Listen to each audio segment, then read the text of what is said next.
Yo, halo Next Generation, berjumpa lagi bersama saya di channel Anime Review. Bagi yang belum subscribe, monggo di subscribe dan jangan lupa klik icon loncengnya juga, agar di setiap ada video baru teman-teman akan mendapatkan notification. Impian manusia tak akan pernah berakhir. Itulah kalimat yang pernah dikatakan Kurohige kepada Luffy saat mereka berdua bertemu di Mock Town. Sama-sama berambisi untuk merebut gelar Raja Bajak Laut, dua keturunan di ini pada akhirnya ditakdirkan untuk saling bersaing. Kurohige yang pernah menjadi awak kapal Moby Dick dikenal sebagai karakter yang licik, namun begitu sifat tersebut memang sangat cocok untuknya yang berperan sebagai bajak laut bengis. Berbeda sekali dengan protagonis utama series ini. Meskipun berperan sebagai bajak laut, namun dia masih mempunyai hati nurani. Pada dasarnya bajak laut memang mempunyai konotasi yang negatif. Tak seharusnya dia berperilaku layaknya seorang pahlawan. Sudah sering Luffy mendapatkan komentar terkait perilakunya yang berperan sebagai bajak laut. Terakhir kali Law yang mengomentarinya dengan mengatakan, bajak laut kok suka menolong. Well, apapun tindak tanduk yang mereka berdua lakukan, pada akhirnya akan mencerminkan sifat dan kepribadiannya masing-masing. Nah, berbicara tentang Kurohige, kira-kira apa yang akan dia rencanakan setelah melihat peristiwa-peristiwa panas yang sedang terjadi di dunia One Piece belakangan ini? Apakah dia akan bergerak ke Marijoa atau bergerak ke Wano? Ya, di kemunculan terakhirnya pada chapter 925 yang lalu, Kurohige masih belum menentukan sikapnya. Dia masih asik menikmati pesta di pulau kekuasaannya, seakan-akan berita tersebut dijadikannya sebagai sebuah tontonan yang menarik baginya. Di balik semua tindakan tersebut, saya kira Kurohige sedang menunggu momen yang tepat untuk menampakkan diri. Ada sebuah rencana yang matang yang pastinya sudah dia buat. Masih segar dalam ingatan kita tentang perang besar Marineford, di mana dialah yang sejatinya bertanggung jawab atas pecahnya perang tersebut yang diawali dengan mengalahkan es, lalu menyerahkannya pada Angkatan Laut. Jadi ketika Kurohige sudah membunuh Touch demi Yami Yami no Mi, maka cepat atau lambat, seseorang dari Divisi 2 Yonko Shirohige pasti akan mencarinya. Dan saat itu Eslah yang merasa bertanggung jawab atas kematian dari Touch. Kenapa pada saat itu Kurohige tak membunuh Es saja, padahal dia bisa memanfaatkan kembali buah iblis merah-merah no Mi? Karena menangkap Es hidup-hidup merupakan bagian dari rencana Kurohige. Artinya setelah mendapatkan kekuatan Yami Yami no Mi, Kurohige lantas tak berhenti sampai situ saja. Dia lalu melanjutkan misinya untuk memperkuat pasukannya, di mana dia bisa mendapatkan pasukan yang memenuhi kriterianya. Satu tempat yang dia tuju adalah Impel Down. Bagaimana cara untuk bisa masuk ke sana? Karena tak sembarangan orang yang bisa keluar masuk Impel Down. Maka dari itu, Kurohige harus mempunyai koneksi dengan pemerintah dunia. Bagaimana cara untuk mendapatkan kepercayaan mereka? Sedangkan Kurohige saat itu namanya belum menarik perhatian pemerintah dunia, bahkan tidak mempunyai nilai buronan sama sekali. Ya, dengan menumbalkan es. Sebagai gantinya, Kurohige meminta untuk masuk menjadi bagian dari Shichibukai. Ketika dunia memusatkan perhatiannya pada Marineford, Kurohige bergerak merekrut anggota di Impel Down. Setelah dirasa mendapatkan individu-individu kuat, barulah dia menampakkan dirinya di Marineford. Nah, dari semua proses yang telah dijalani, terlihat rencana tersebut seakan-akan sudah tersusun secara sistematis dan sangat rapi. Mulai dari belum mendapatkan apa-apa, hingga sampai seperti sekarang. Jadi, di antara keempat Yonko untuk saat ini, saya lebih cenderung memilih Kurohige sebagai kaisar yang patut untuk diwaspadai. Faktanya Shanks juga menaruh kewaspadaan padanya. Dan ditambah lagi, masih ingat ketika Im Sama menghujamkan pisau pada posternya? Ya, itu bisa menjadi indikasi kuat alasan kenapa pemerintah dunia juga sedang mengawasinya. Bahkan isu tentang kebangkitan Rock bisa jadi bukanlah prioritas utama bagi mereka. Ya, meskipun Rock juga berbahaya, namun tingkatnya mungkin masih di bawah Kurohige. Masa sih Rock masih di bawah Kurohige? Setidaknya untuk saat ini, Kurohige mempunyai kriteria sebagai musuh abadi dari kaum naga langit. Ya, dia adalah salah satu keturunan Klendi yang mereka anggap sebagai keturunan iblis. Nah, sekarang Kurohige sudah mendapatkan kekuatan dan pengakuan dari dunia, maka tinggal memuluskan saja jalan mereka untuk mencapai Raftel. Tapi sebelum itu terjadi, tentu saja pemerintah dunia tak akan tinggal diam.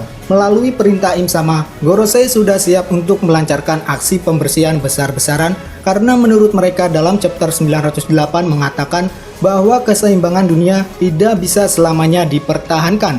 Artinya sudah saatnya bagi pemerintah dunia menunjukkan kekuasaan absolutnya.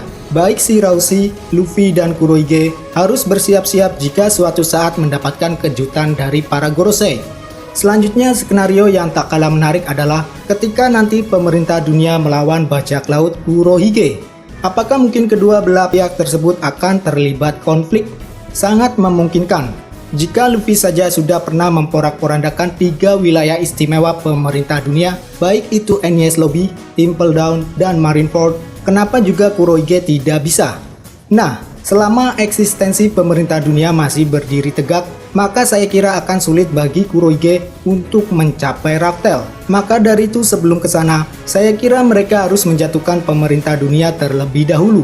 Loh, bukankah yang akan menjatuhkan pemerintah dunia adalah pasukan revolusi? Terus banyak juga teori yang secara tidak langsung mengatakan mencapai Raftel dulu, baru terkuaklah aib dari pemerintah dunia dan kemudian beramai-ramai menjatuhkan kedikdayaan pemerintah dunia. Siapa bilang sebelum hal tersebut terbukti, maka semua kemungkinan masih bisa terjadi. So, jika menurut saya akan lebih menarik jika ending dari series ini saling memperebutkan titel Raja Bajak Laut.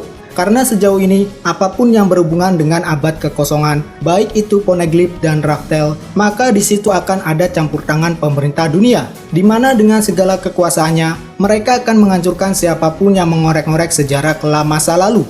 So, akan lebih baik jika Kurohige terlebih dahulu menjatuhkan pemerintah dunia.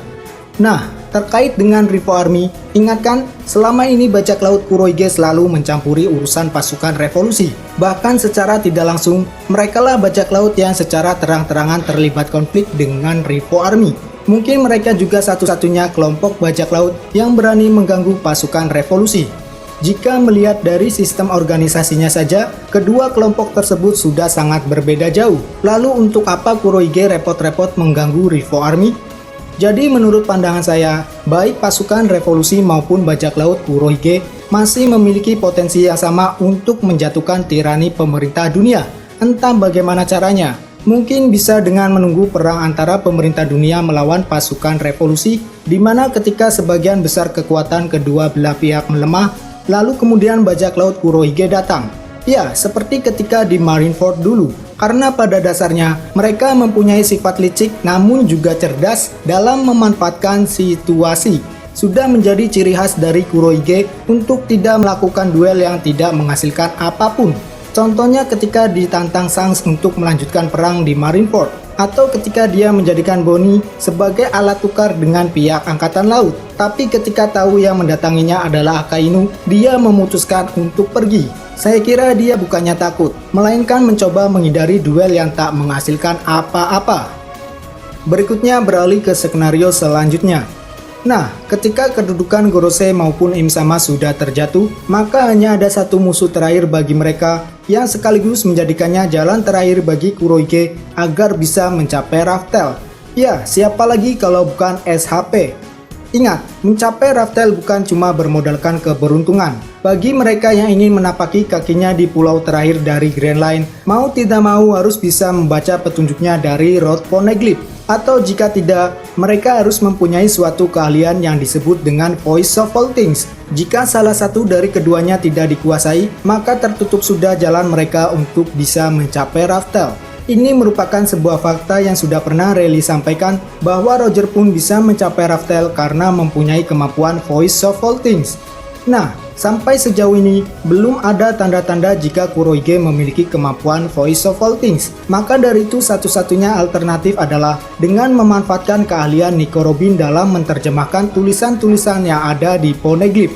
Terus dia harus menculik Robin dong? Ya, memang seperti itu kira-kira. Tapi apakah Luffy akan diam saja? Tentu tidak. Dan inilah yang kemudian menjadi takdir yang mengikat antara Kurohige dan Luffy, di mana mereka akan saling menjatuhkan untuk mendapatkan titel Raja Bajak Laut. Ya, kekaisaran Kurohige akan melawan aliansi SHP. Itulah yang membuat Kurohige terlihat seakan-akan lebih santai belakangan ini. Tak ada tindakan yang mengundang perhatian besar setelah terakhir kali melakukan perang melawan sisa-sisa bajak laut Shirohige pimpinan Marco, dilanjutkan kemudian mengacaukan Baltigo. Ya, saat ini dia hanya menunggu. Coba tengok kembali perkataannya pada chapter 925. Menurutnya, ini sudah dimulai. pertumpahan darah antara orang-orang kuat demi sebuah singgasana teratas. Artinya, perang tahta memang sedang berlangsung saat ini juga. Kira-kira menurut teman-teman apa yang akan terjadi? Tentu saja akan ada kekuatan-kekuatan besar yang bertumbangan satu persatu. Hal tersebut tentunya akan menjadi keuntungan tersendiri bagi Kurohige karena akan mengeliminasi para pesaing-pesaing mereka. Sebagai tambahan, ketika Kurohige merekrut anggotanya di Impel Down, dia juga menggunakan cara eliminasi, di mana yang bertahanlah yang diperbolehkan keluar bersamanya.